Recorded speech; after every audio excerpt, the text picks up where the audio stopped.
Kita mencoba pakai alat berat, geraknya luar biasa. Nah, hari ini kita harus pakai manual untuk menyelamatkan itu. Dari Seperti itu. ambruknya masalah di pesantren Sidoarjo Baik. ini tetap fokus kita memang dalam pencarian yang 91 orang, Mas Ren.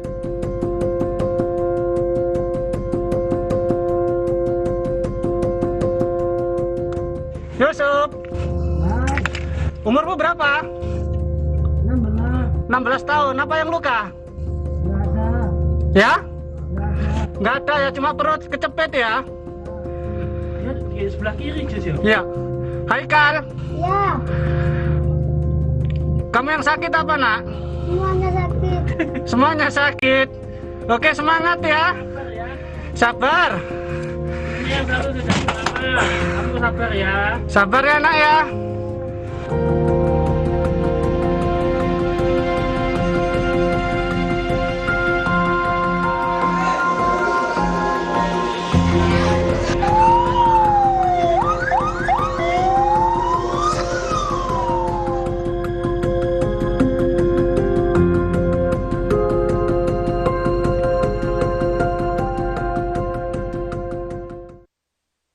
Tim SAR gabungan berkejaran dengan waktu menyelamatkan sejumlah santri yang terjebak di bawah reruntuhan bangunan pondok pesantren Al-Khos ini. Sudah lebih dari 24 jam, bangunan pesantren ini ambruk ketika santri sholat asar berjamaah Senin sore. Namun kerja cepat saja tak cukup. Perlu perhitungan matang agar puing bangunan tak membahayakan nyawa yang masih terperangkap di dalamnya. Saya dan tim kita sampai sudah bawa ekskavator, bayangan kita angkat-angkatin pakai alat berat. Ternyata baru di starter aja, lendutan dari beton balok yang ini itu menunjukkan instabilitas dan bisa ambles, sedangkan banyak tanda-tanda kehidupan. Ini secara perpetual kan kita ngelihat, 11 sudah, ditambah ini sekitar 6-7. Jadi kan itu total bisa. Tapi begitu kita bilang sekian, begitu ada tanda-tanda kehidupan, kita teman-teman Basarnas maksudnya.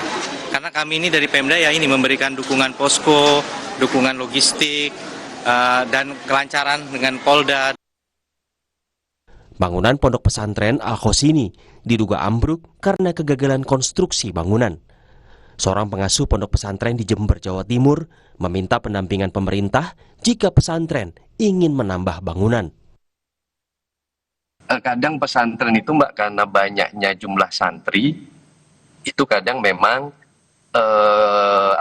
jika membangun kamar untuk santri itu kadang memang dengan tukang-tukang yang memang tidak ada perhitungan Mbak. Jadi kalau menurut kami menginginkan mungkin dari pihak pemerintah, mau baik pemerintah pusat ataupun daerah, itu melakukan pendampingan Mbak. Jika pesantren itu ingin melakukan pembangunan kamar yang sifatnya sampai beberapa lantai gitu Mbak. Anggapan kita kan kalau terkait untuk sewa atau kita minta gambar ke arsitek itu kan mahal Mbak.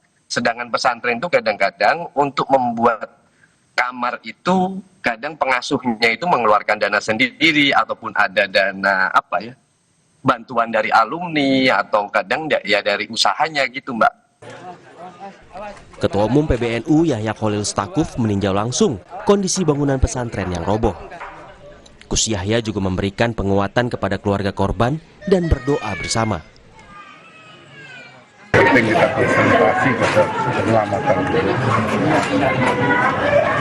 Nanti apabila semuanya sudah emergency ya, kedaruratan, ada yang sudah bisa dilewati, nanti bagaimana kita akan membuat langkah-langkah agar semacam juga. Sudah ada sekitar 100 lebih orang telah ditemukan, 3 diantaranya meninggal dunia. Sementara korban bangunan ponpes roboh, beberapa diantaranya masih dirawat di 3 rumah sakit, yaitu RSUD Sidoarjo, RSI Siti Hajar, dan RS Delta Surya. Tim Liputan, Kompas TV. Lalu bagaimana perkembangan terkini upaya penyelamatan korban ambruknya bangunan Pondok Pesantren Al-Khozini di Sidoarjo, Jawa Timur? Kami akan bahas bersama Bupati Sidoarjo Subandi dan Kepala Pusat Data Informasi dan Komunikasi Kebencanaan BNPB Abdul Muhari. Selamat malam Bapak-Bapak. Selamat malam Mas Radit. Iya, saya ke Pak Muhari dulu. Pak Muhari, boleh diinformasikan data terkini yang korban yang selamat lalu juga yang meninggal berdasarkan data dari BNPB yang sudah dihimpun, Pak? Ya, berdasarkan data yang kita juga dapatkan dari Rakansar Jawa Timur dan teman-teman BPBD di daerah, per sore ini data pukul 14.00 tadi itu jumlah total korban 100 orang dengan rincian masih ada dirawat inap rumah sakit itu 26 orang, kemudian yang sudah keluar rumah sakit 70 orang, meninggal itu 3 orang atas nama Maulana Alvan Ibrahim, kemudian Muhammad Masudul Haq dan Muhammad Soleh. Pasien yang dirujuk ke Rumah Sakit Siti Hajar itu 1 orang. Dan selain dari 100 korban ini, data Basarnas itu masih menyampaikan ada 91 orang yang masih dalam proses pencarian. Selain itu, tadi juga disampaikan ada beberapa korban yang dirawat di RSUD Notopuro Sidoarjo, RS Siti Hajar, Rumah Sakit Delta Surya, Rumah Sakit Sela Medika, dan Rumah Sakit Unair. Jadi cukup banyak dan di beberapa titik korban dari ambruknya masalah di pesantren Sidoarjo ini tetap fokus kita memang dalam pencarian yang 91 orang, Mas Redi. 91, berarti masih ada 91 orang ini yang terjebak di reruntuhan ya Pak Muhari ya? Ya, data Basarnas menyebutkan demikian. Oke, baik. Nah, saya juga ingin tanyakan, kami juga sempat mendapatkan visual komunikasi interaksi antara tim penyelamat dengan beberapa korban yang masih terjebak di dalam reruntuhan. Nah, saya ingin tahu juga dari 91 orang ini, Pak Muhari, apakah semuanya sudah terdata oleh tim SAR bahwa mereka masih ada tanda-tanda kehidupan atau masih merespons ketika diajak berkomunikasi dengan tim penyelamat? Ya, dari komunikasi dan informasi yang kita himpun dan komunikasi dengan teman-teman di lapangan, memang ketika tim pencarian dan pertolongan mencoba berkomunikasi dengan korban atau santri yang terjebak di dalam puing-puing itu masih ada respon-respon yang didapatkan. Ini sebenarnya peluang dan harapan bagi kita untuk bisa mempercepat upaya pencarian, tetapi memang kendalanya seperti tadi kita lihat secara visual, lokasi ambruknya musala ini kan berada dikelilingi oleh bangunan yang juga masih ada, sehingga ketika kita memerlukan alat perangkat untuk mengungkit secara keseluruhan, karena kalau misalkan dari satu sisi itu akan mengganggu keseimbangan dari beban di tempat lain, sehingga dikhawatirkan beban ini terganggu. Kita lihat kan tadi ada 3 lapis cor-coran lantai yang kemudian menjadi satu. Nah, ini yang dikhawatirkan kalau misalkan ini tidak diperhitungkan secara matang, maka upaya penyelamatan nanti bisa berbalik. Nah, ini kan tentu saja tidak kita inginkan. Jadi bagaimana caranya? Tim juga mempertimbangkan untuk membawa serta ahli konstruksi untuk melihat di titik mana seharusnya kita bisa melakukan pengungkitan yang tidak kemudian menimbulkan fatalitas di tempat yang lain, Mas Redi. Baik, Pak Bupati, Pak Bandi, tadi Pak Muhari sudah bilang ini kan perlu kehati-hatian, ekstra kehati-hatian untuk mengevakuasi para korban yang masih terjebak di dalam reruntuhan, karena takutnya kalau memang mendatangkan alat berat, ini juga sudah ditegaskan oleh Pak Wagub Jawa Timur, Pak Emil Dardak juga tadi, bahwa ini takutnya mengganggu keseimbangan bangunan yang ada di sebelah-sebelahnya, sehingga malah tambah membahayakan baik korban maupun juga tim penyelamat. Nah, sejauh ini bagaimana kerjasama yang dilakukan dari Pemkab Sidoarjo maupun Pemprov maupun tim penyelamat untuk sama-sama juga ikut menyelamatkan korban tanpa mengganggu keseimbangan bangunan yang disebutkan Pak Muhari tadi, Pak Bupati? Ya. Terima kasih ya Pak Radi ya. Ya. Hari ini kita sudah semuanya berkolaborasi antara pemerintah provinsi maupun Kabupaten Sidoarjo ya. Langkah yang kita ambil, kita sudah kerjasama dengan SAR, bergabung BPD, Basarnas, TNI, Polri, Teganas, semuanya kita libatkan ya. Oke. Tadi alhamdulillah karena hari ini kita pakai visual, kita harus hati-hati ya, harus berhati-hati. Tadi disampaikan masih ada 91. Ada masih 4 yang belum terselamatkan ya. Nah ini kita tidak bisa menggunakan alat-alat berat yang sudah kita siapkan oleh Kabupaten Sidoarjo. Ini sudah kita siapkan, ada apresator ada 3. Nah ini kita harus berhati-hati ya. Mudah-mudahan kita terus berikan support dan dukungan kepada teman-teman yang ada di sana. Mudah-mudahan dia mampu untuk menyelesaikan tugas itu. Yang penting hari ini gimana 4 ini kita selamatkan dulu. Ya. Ya setelah itu baru nanti kita gimana mekanisme kita yang kita lakukan dari teman-teman Basarnas, BPD, lah semua ini berkolaborasi bersama-sama. Tadi kita selalu menyampaikan, tadi juga ada Pak Wagub, tadi pagi kita ketemu. Kita mencoba pakai alat berat, geraknya luar biasa. Nah hari ini kita harus pakai manual untuk menyelamatkan itu. Seperti itu Mas. Ya, ini memang perlu ekstra kehati-hatian. Tapi yang ingin saya tanyakan juga Pak Bupati, mereka korban yang masih terjebak di reruntuhan ini kan juga butuh suplai minuman, suplai makanan yang diberikan oleh tim penyelamat. Bagaimana suplai makanan dan minuman untuk santri, termasuk menyampaikan atau menyalurkan ke mereka-mereka yang masih terjebak ini, Pak? Yang alhamdulillah yang masih terjebak 3, ini kita oksigen sudah kita siapkan, juga ada pendampingan dari teknis kesehatan ya, tadi dokter-dokter semuanya, ini kita siapkan semuanya, biarkan nanti kebutuhan apapun dan segera kita cover. Tadi insya Allah semua sudah terpenuhi, tadi sudah tidak ada kekurangan lagi, karena dengan kondisi yang sulit dan susah ya, tadi ini sudah disiapkan dengan tim medis semuanya, alhamdulillah sudah berjalan dengan baik, termasuk oksigen, dan lain-lain ya. Ya. Seperti itu Mas. Baik, kembali ke Pak Muhari. Pak Muhari, ini kan kalau untuk secara teknik menyelamatkan korban reruntuhan bangunan seperti ini, mungkin kurang lebih tidak jauh berbeda dengan menyelamatkan korban pada saat terjadi bencana gempa bumi yang mengakibatkan runtuhnya sebuah bangunan begitu ya. Nah, lebih rinci lagi Pak Muhari, mungkin juga pasti BNPB punya cara atau teknis tersendiri yang bisa diceritakan juga ataupun di-share begitu, bagaimana sebenarnya menyelamatkan para korban yang terjebak reruntuhan ini? Ya, yang pasti tim di lapangan, Basarnas seperti tadi disampaikan oleh Pak Bupati itu pasti punya pengalaman yang sudah sangat mumpuni untuk kasus-kasus seperti ini. Bukan merupakan kejadian yang pertama ya. Tetapi yang menjadi pertimbangan kita itu akan berbeda penanganannya ketika kita mendengar atau mengetahui ada korban yang masih hidup di dalam. Ya.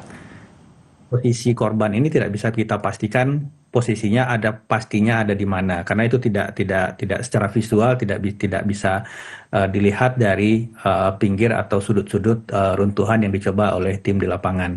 Nah ini sebenarnya yang yang pastinya menjadi pertimbangan utama bagi tim di lapangan, berbeda kiranya ketika misalkan pada kondisi bangunan ambruk tapi tidak ada respon korban yang ada di dalam. Dan ini kalau berbeda di sini, itu respon korban itu ada beberapa orang. Tadi Pak Bupati bilang ada 4 orang yang masih harus dikejar upaya penyelamatannya. Nah ini posisi masing-masing korban ini benar-benar harus dihitung, dan bagian mana yang harus diangkat dan bagaimana cara mengangkatnya akan sangat mempengaruhi nantinya keberhasilan upaya pencarian ini. Jadi ini sebenarnya faktor kesulitannya ada pada titik di mana kita harus memastikan bahwa nanti puing yang di atas kita angkat itu tidak malah menimbulkan cedera atau fatalitas bagi korban yang kita tahu itu masih hidup, Mas Radi. Iya. Ya, Pak Muhari, tanpa bermaksud untuk mendesak, untuk memburu-burui mereka yang mencoba menyelamatkan korban begitu ya, yang sekarang masih terjebak di reruntuhan bangunan. Tapi saya ingin tanya juga, biasanya dalam teknis penyelamatan korban yang tertimbun reruntuhan bangunan seperti ini, berapa lama waktu yang dibutuhkan untuk menyelamatkan semua korban? Ya, tim SAR kita tidak hanya punya pengalaman di dalam negeri ya. Tim SAR ini juga sudah pernah kita kirim ke Turki, ke Myanmar untuk penyelamatan bencana gempa. Ini rata-rata untuk golden time normalnya itu 3 kali 24 jam tanpa makan, tanpa minum. Tetapi ada pada kondisi-kondisi tertentu itu bisa extend bahkan sampai 7 kali 24 jam. Jadi ini sudah berjalan 24 jam. Selama kita masih bisa berkomunikasi dengan yang bersangkutan, itu kita masih bisa make sure bahwa yang bersangkutan masih dalam kondisi baik. Dan ini juga ada respon yang seperti apa, apakah responnya kemudian masih sama dengan respon pada saat pertama disapa dan seterusnya. Ini tim di lapangan punya penilaian berdasarkan pengalaman yang mereka punya. Artinya kita masih sangat optimis pada fase-fase golden period ini kita bisa menemukan cara yang tepat untuk bisa benar-benar memastikan bahwa puing bisa kita angkat, tapi santri yang terjebak bisa kita jamin tidak akan terdampak, kita jamin keselamatannya tidak terdampak dari puing yang kita singkirkan. Kira-kira seperti itu, Mas Reza. Ya, dan kami percaya juga semua tim penyelamat saat ini simultan gitu, tidak berhenti untuk terus melakukan upaya penyelamatan, tentu saja dengan prinsip kehati-hatian supaya tidak lagi jatuh korban. Nah, selanjutnya saya ingin beranjak kepada pertanyaan soal kepada Pak Bupati ya, saya soal berapa banyak sebenarnya ada pesantren yang ada di Sidoarjo dan bagaimana inspeksi terhadap bangunan-bangunan yang ada di pesantren-pesantren di Sidoarjo. Saya akan tanyakan hal itu Pak Bupati, tapi jangan dijawab dulu. Setelah jeda di Sapa Indonesia Malam, tetaplah bersama kami. Saudara, sebelum kami lanjutkan perbincangan, ada informasi juga dari Menteri Agama yang mengunjungi lokasi Pondok Pesantren Al-Khozini pasca ambruknya salah satu bangunan. Kedatangan Menteri Agama juga sekaligus memberikan dukungan kepada anggota keluarga korban yang masih menunggu kabar kondisi keluarga mereka. Menteri Agama Nasaruddin Umar menyatakan Kementerian Agama akan melakukan perbaikan aturan terkait pembangunan pondok pesantren. Menak kembali mengingatkan bahwa pembangunan madrasah dan pesantren harus sesuai dengan aturan yang berlaku. Dirinya juga memberikan dukungan moral kepada keluarga korban yang masih menunggu kabar dari kondisi anggota keluarga mereka. Untuk proses evakuasi, Menteri Agama menyerahkan sepenuhnya ke tim SAR gabungan.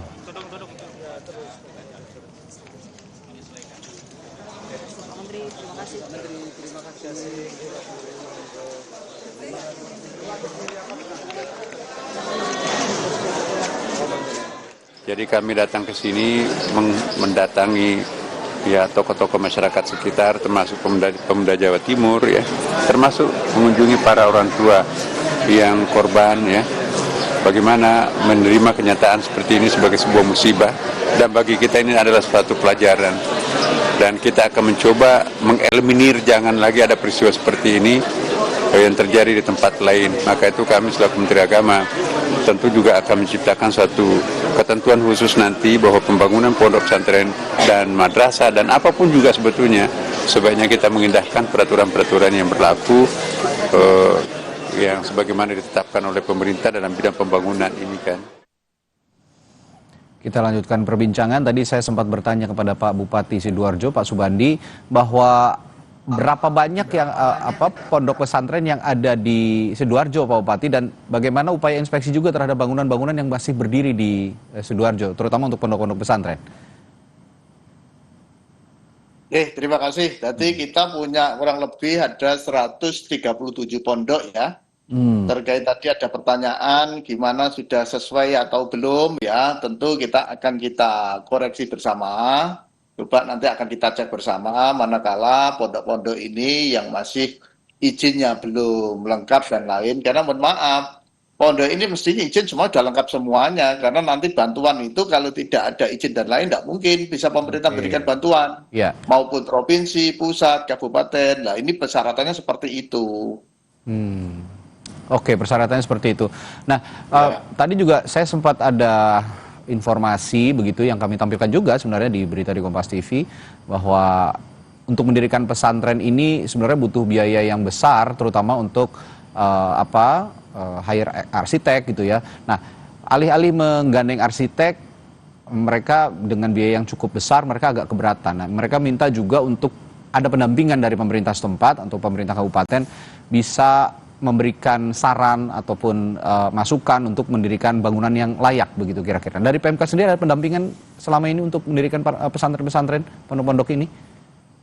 Jadi gini Mas Radi ya, jadi kita sebagai pemerintah ya, kita kepingin investasi di pondok pesantren yang ada di Kabupaten Sidoarjo ini terus tumbuh ya. Dalam arti gimana untuk pembangunan gedung dan lain, kita ini sudah kerjasama dengan pihak ITS ya. Oke. Berarti tidak perlu kesulitan barangkali ada pondok pesantren mendirikan bangunan gedung dengan lantai 1, 2, 3 nanti konsultannya tinggi dan lain. Ini semua insya Allah kita sebagai pimpinan daerah selalu mengupper itu. Karena kita sudah kerjasama dengan ITS, ya tentunya memberikan kemudahan.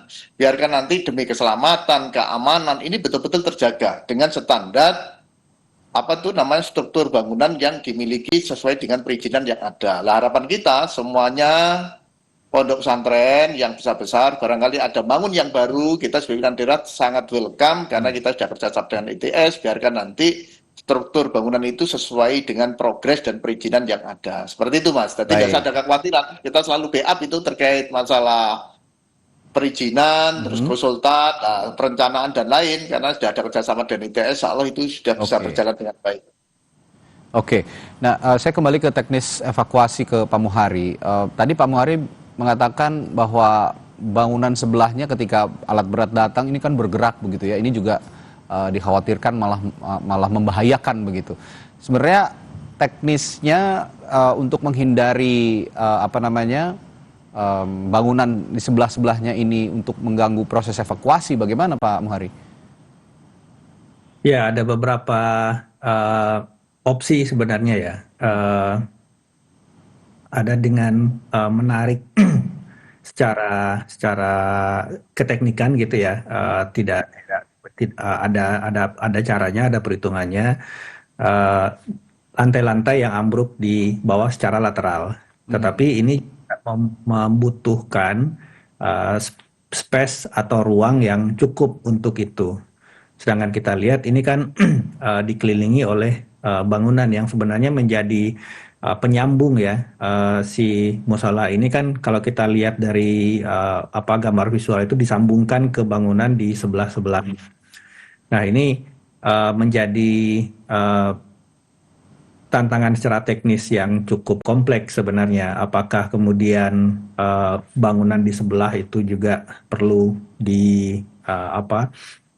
biasanya kalau di tempat lain, kalau misalkan memang kondisi itu dibutuhkan, maka perlu di bangunan di samping itu juga didemolish ya, pastikan bahwa alat berat memiliki ruang untuk melakukan pengungkitan atau pengangkatan atau penggeseran dari bangunan yang akan diangkat. Nah, hal seperti ini menjadi opsi di lapangan. Makanya tadi kami mendapatkan kabar bahwa Basarnas juga menggandeng ahli struktur yang sangat diperlukan sebenarnya, bagaimana supaya upaya untuk mengangkat puing ini secara ruang bagi alat perangkat dan prasarana atau alat berat di lapangan itu memungkinkan untuk bisa leluasa, sehingga opsi yang bisa kita ambil itu bisa lebih banyak gitu Mas Radi. Jadi tidak kemungkinan itu nanti tergantung pada penilaian tim yang di lapangan. Jadi memang semuanya nanti tergantung pada penilaian tim. Artinya kalau proses evakuasi seperti ini, area di sekitar pondok pesantren harus clear ya Pak Muhari ya? Maksudnya dari warga begitu? Seharusnya demikian, karena ini juga kalau kita melihat struktur bangunannya bukan termasuk well engineered structure ya, artinya bukan bangunan yang memang didesain secara khusus, secara arsitektur yang baik sehingga bisa menjamin nggak akan runtuh kalau ada gerakan-gerakan yang kemudian mengganggu kestabilan bangunan itu. Baik. Juga tadi khawatirkan gitu Mas Redi. Baik. Terakhir saya ke Pak Bupati, Pak Subandi. Saya mendengar juga ada informasi dari posko begitu di sana bahwa banyak keluarga yang sebenarnya tidak sabar ingin mengetahui kabar dari keluarga mereka yang masih diduga tertimbun di runtuhan bangunan. Nah, ada nggak upaya juga dari Pemkab untuk menenangkan pihak keluarga ini di posko gitu supaya mereka juga bisa diberikan pengertian bahwa proses evakuasi ini tidak mudah sebenarnya, Pak Bupati? Terima kasih Mas Radi. Tadi kita sudah menyiapkan di sana tempat untuk ruang tunggu ya. Ini termasuk kita juga sudah menyiapkan warung untuk orang-orang yang nunggu sudah kita siapkan semuanya. Ruang tunggu sudah kita siapkan, terus terkait masalah pendataan sudah kita siapkan ya. Biarkan dari keluarga santri ini dia juga tidak rasa dengan anaknya yang belum ketemu dan lain, ini tidak sampai cemas dan lain, ini semuanya sudah kita lakukan, ada pendampingan kesehatan, semua kita lakukan. Jadi alhamdulillah kita dari Dinkes, pihak rumah sakit untuk pendampingan kepada keluarga-keluarga yang hari ini masih belum ketemu 91 orang. Jadi semuanya makan, semua, kita sudah buka warung di sana semua. Jadi alhamdulillah sudah terpenuhi semua. Tinggal namanya musibah, ya pasti nangis dan lain. Cuma semua bisa terpenuhi dengan baik, seperti itu. Dan yang kedua, Mas Radi, berarti yang selama ini di Badu Rumah Sakit, semuanya ini kita bagi berdua. Rumah sakit yang punya rumah sakit umum, ini pembiayaan semua adalah ditanggung oleh Pemda melalui BTT ya. Yang terkait masalah rumah sakit swasta, ini ditanggung Bugub, kita sudah ada pembagian, jadi alhamdulillah tidak ada kekhawatiran bahwa kehadiran pemerintah daerah ini adalah sangat membantu korban yang ada di Pondok Pesantren Al-Hujini, seperti itu Bapak. Baik, kita sangat apresiasi respons dari Pemkab Sidoarjo juga yang terus secara simultan membantu juga tim penyelamat, lalu juga memberikan pemahaman kepada pihak keluarga bahwa evakuasi ini perlu kehati-hatian ekstra begitu supaya tidak muncul korban baru. Begitupun juga dengan tim penyelamat dari BPBD dan tim gabungan, tim SAR begitu ya, dari Damkar juga saya lihat ada terlibat di sana. Semoga kita berdoa semua berjalan lancar evakuasinya dan ada 91 orang yang masih tertimbun tadi, santri bisa segera diselamatkan oleh tim penyelamat. Baik, terima kasih Pak Muhari, Pak Subandi, Pak Bupati telah bergabung di Sapa Indonesia Malam hari ini. Selamat malam. Sehat selalu, sampai jumpa lagi Pak. Terima kasih.